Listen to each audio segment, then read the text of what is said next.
Hi everybody, here's the review for the non-calculator part of the Unit 3 test that has 8 questions on it. 5 are multiple choice, 1 general solutions, and 2 graphs. Those are your 8 questions. Again, remember this whole thing is without the calculator, at least this portion of it is, and it will be, you'll have a whole class period to do it. Although 8 questions, you may not need all that much time, but you'll have it. To switch from degrees to radians, we have 160 times pi over 180. Probably the easiest thing to do is reduce by 10 for both of them. That way it makes the number smaller. And 16 and 18 have a 2 in each, so we would have 8 and 9 with the pi still on top. So we get C. For number 2, I would draw it. In fact, even on the test itself, I believe it even says, hey, why don't you draw it? So I would draw this just to sort of get yourself oriented. 210 degrees is 30 degrees past 180. So that's a 30-degree angle. It also tells you you're in the 3rd quadrant. That's why all the answers have negative signs in them. The hypotenuse, C is the point on the terminal side, O is the origin, so the hypotenuse here is 5. You have the hypotenuse. In order to find the short leg, you would divide by 2. They didn't use decimals. You should probably not use decimals either. So if that's enough information for you to figure this out, you can stop right there. Or if you need more, you could figure out the long leg, which is to take the short leg and multiply by radical 3. So this would be 5 radical 3 over 2. And again, they're both negative because you can see we went left and down. So the x value is negative 5 radical 3 over 2. The y value, negative 5 over 2. That's why it is C. Sine of 5 pi over 3. We're here. All scholars take calculus, so we know it's negative. And the sine of pi over 3 is radical 3 over 2. This one is also C. For number 4, the cosine of 2 pi over 3. 2 pi over 3 is in the 2nd quadrant, and cosine is negative there. So that is negative 1/2. The sine of pi over 6 is positive 1/2. Negative 1/2 plus 1/2 is 0. Now for number 5, the answers are incorrect. The answer is incorrect on the back here. I apologize for that. You know that the tangent, and I'm going to draw the graph just because we got a little space here. All right, the tangent starts, if this is pi, this is negative pi over 2, positive pi over 2. So we're looking at negative pi over 2, pi over 2, 3 pi over 2. We're looking for the answers to be odd. And so you might be drawn, so this is out, and this is out. So we definitely have to divide by 2. You might be drawn to this one, but it says that n is an integer, which means if no matter what number you put in, so if we put in a 0, we get 0 pi. Well, that's not true. There's no asymptote at 0. If we put in a 1, we get 1/2 pi, so that works. If you put a 2 in there, we would get 1 pi. Well, the asymptote isn't at 1 pi or 0 pi. That's why this one doesn't work. So let's try the other one that has a 2 in the denominator. Assuming this one will work since the other one didn't. If we put a 1, let's put a 0 in there. So we would get 0 plus 1, so we would get 1/2 pi. If we put a 1 in there, 1 times 2 plus 1, we get 3 pi over 2.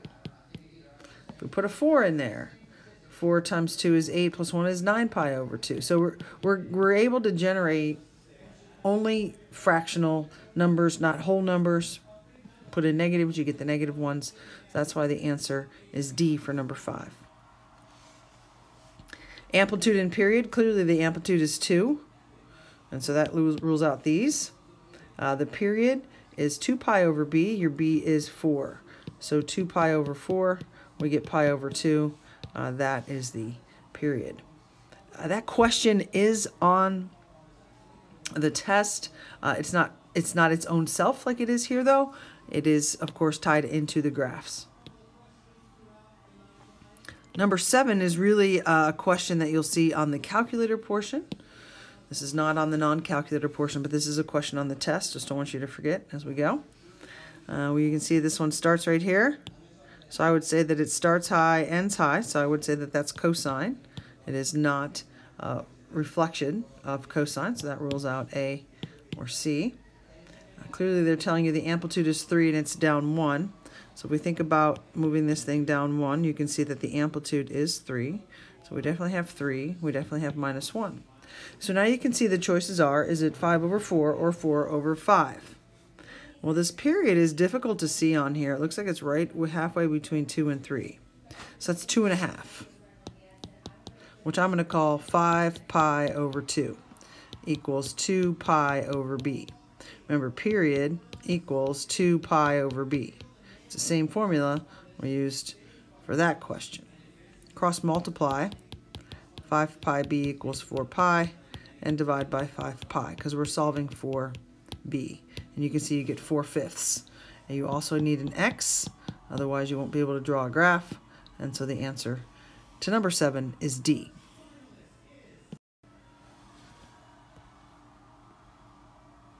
A lot of questions about the inverse. The idea is that you know the unit circle very well. So the range of the inverse of the sine.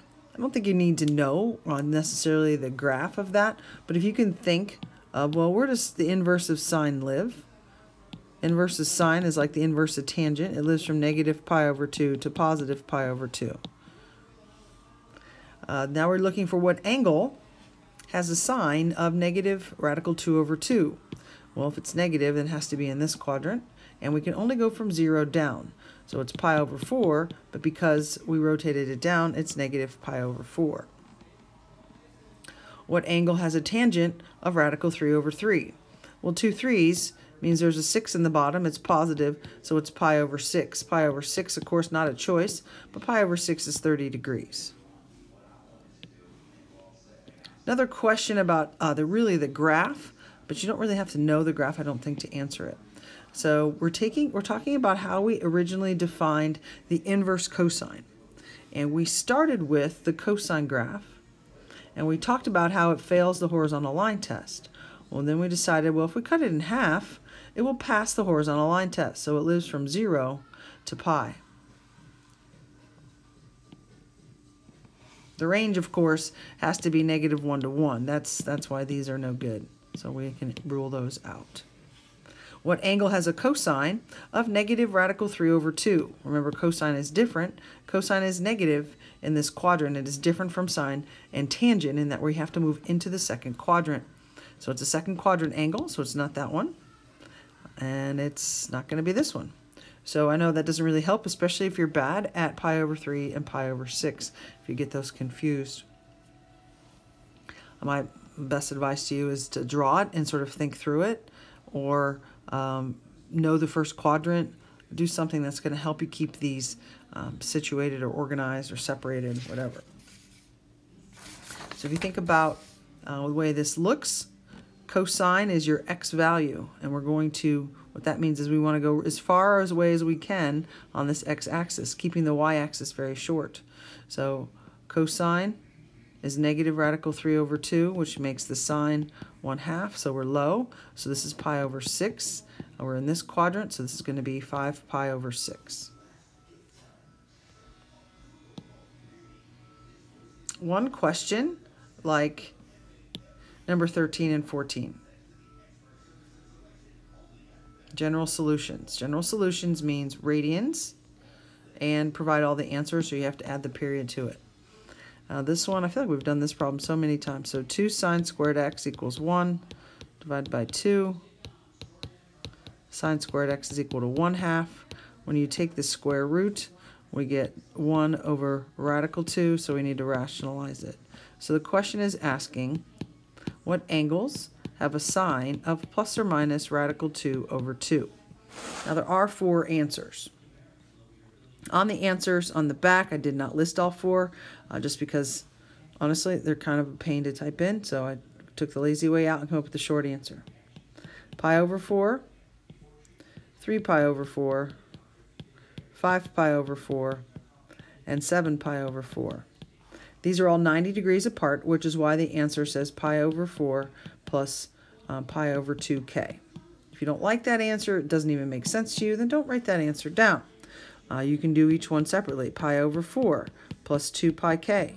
Sorry, this is x equals. Then we would also have 3 pi over 4 plus 2 pi k. 5 pi over 4 plus 2 pi k. And of course 7 pi over 4 plus 2 pi k. So I just didn't type that on the answers, but it most definitely is an answer. For this one, they have a cosine in common, so that's coming out. So cosine x comes out, leaves you with cosine x plus 1, because cosine divided by cosine is 1. Take each factor, set each factor equal to 0, and then answer the question. We are in radians, and we want all of the answers. So where does the cosine equal 0? Well, we have 1, 0, 0, 1. Remember, cosine's only allowed to go here, here. So that only has one answer. It's pi over 2. Oh, no, we're allowed to use all the answers, sorry, because it's general solutions. So it's also down here. Well, these two are 90 degrees apart. 180 degrees apart, sorry. So we could add pi k to that. You don't like that answer? Then give each one separately. Pi over 2 plus 2 pi k and 3 pi over 2 plus 2 pi k. So you can find the pattern or just be very literal with adding the period for each answer. Where does the cosine equal -1? That is only in one location. That's here. So we have to go all the way around to get to the next answer. So this is going to be pi plus 2 pi k.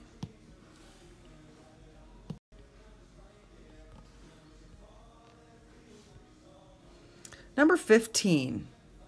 No questions like this on the non-calculator part. This is actually on the calculator part. But really, I don't want you to just forget about everything and pay attention to only one type of question. So I'm just trying to put all this in front of you. Now we're allowed to only use 0 to 2 pi. So we're in radians. No negative angles. It's a little bit hard to see, but here's the equation. And they have a tangent in common. So tangent of x comes out. That leaves you with 1 minus 2 cosine of x. Set each factor equal to 0.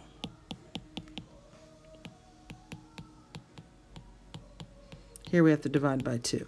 So we get 1/2 equals the cosine of x. That one kind of developed backwards from normal. And we're looking for where the tangent is equal to 0. Well, the tangent is equal to 0 where it's flat. So that's 0 and pi. So we get 0 pi. The cosine is equal to 1/2 at your pi over 3's. All scholars take calculus. So we get pi over 3 because that's the first quadrant. That makes this 3 pi over 3, double it. We get 6 pi over 3, and the other answer is 5 pi over 3. And the graphs.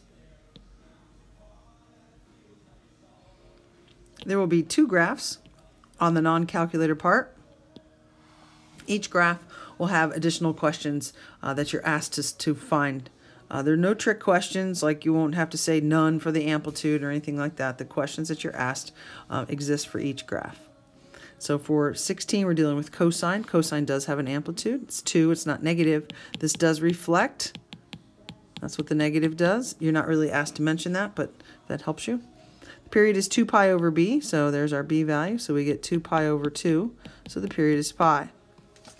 Horizontal shift. The b is in the inside of the parentheses, so you have to do c over b. Plus means it's going left, and we have to do pi over 2. That matches a little bit better with the pi.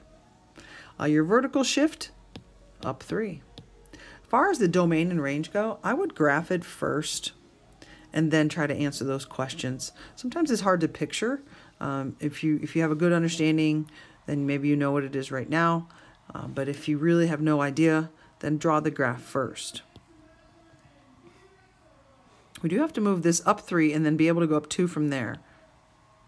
And we do have to go left as well. Please make sure your axes are labeled. You don't have to label every point. That's actually 5. But please label so that it's very visible what you count it by. If the period is pi, you make 4 marks. That's where pi goes, and we're going to mark halfway. So now we know that pi over 2 is 2 marks. So we also have to go negative pi over 2 and also see how that's labeled. So you can graph it and then move it, or graph it and move it at the same time if you'd like. We're going to move the whole graph up 3. So there's our new midline. That's where our zeros will go. This one has no asymptotes. And cosine starts high, but we have to reflect it. So that means it's going to start low. So 2 down, and 2 down. Halfway it's going to be high, and then the zeros are right on that dotted line. So there's the graph before we move it. Now each point gets moved 2 to the left, because 2 is pi over 2. So we're going to move each point 2 to the left, so that our graph, the final answer, is this black line right here, and that is the graph. That is what you are asked to find the domain and range for. Now, as you know, cosine goes on forever. There are no asymptotes. This is all reals, or negative infinity to infinity. The range goes from low to high. So it looks like we're going from 1 to 5. Both 1 and 5 are answers, so the squared off brackets are used. Now be careful. When you have asymptotes, which most of them have asymptotes, your domain could be a little bit weird, because it's going to chop up your domain. Your range might still be all reals, just sort of depends if it's tangent, cotangent, or what. So this is cosecant, so we know the domain and range are going to be very strange. Also, this C value has to go on top of this B value for the same reason it did in problem number 16. So the period, let's start there, that's 2 pi over B. Well, B is 3, so there's nothing to simplify. The horizontal shift, this is the C over B. It's a minus, so we're definitely going to the right. But the problem is, this is a complex fraction. We have to put pi over 2 on top of a whole number. I would make 4 parts. So when we simplify the top and the bottom, we get pi. These middle two we're multiplying, get 6. So we're moving it right, pi over 6. Your vertical shift is down 1. And again, I would hold off on the domain and range until you have a graph to look at. So we do have to move this thing right. So I'm going to make this long to the right. And we're going to need some numbers here. 1, 2, 3, 4. This is 2 pi over 3. Halfway is pi over 3, which means this is pi over 6. Pi over 6 is what you should count by. So that's pi over 6. This is 2 pi over 6. This is 3 pi over 6, and so on. 4 pi over 6. So this is 5 pi over 6, and here's 1 pi, or 6 pi over 6. So we're moving it to the right one space. So you can graph it and then move it, or you can graph it and move it. We're also moving this thing down 1. So there's our new 0. I'm going to draw the graph, and then I'm going to move this. This has not been reflected. This is plain old sine. Sine has a 0 in the beginning, middle, and end. It goes up before it goes down. It's going up 1, and it's going down 1. So here is the graph before the graph. Now I'm going to move each point 1 spot to the right.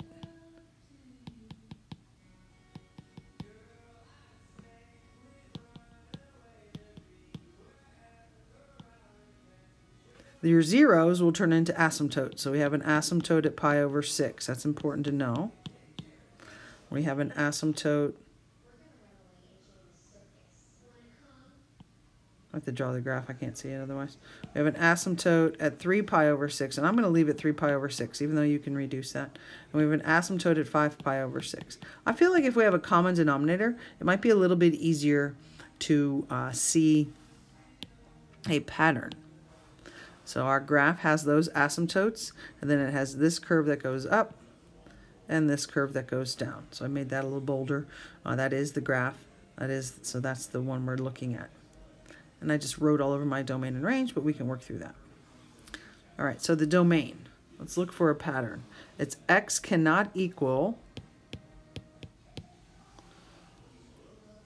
1 pi over 6, 3 pi over 6, 5 pi over 6, negative 1 pi over 6. So it looks to me like it's pi over 6k. K is odd. Don't try to find some fancy pattern like they did on that multiple choice question. I would go with the one that is easiest to you. You can make k anything, odd, even, all integers. Whatever you find works for you. Now, for your range, you have 2 pieces. We have this piece that's pointing down. That starts at negative infinity, and it ends at this point right here, which is negative 2. And then it's joined up again by this piece pointing up.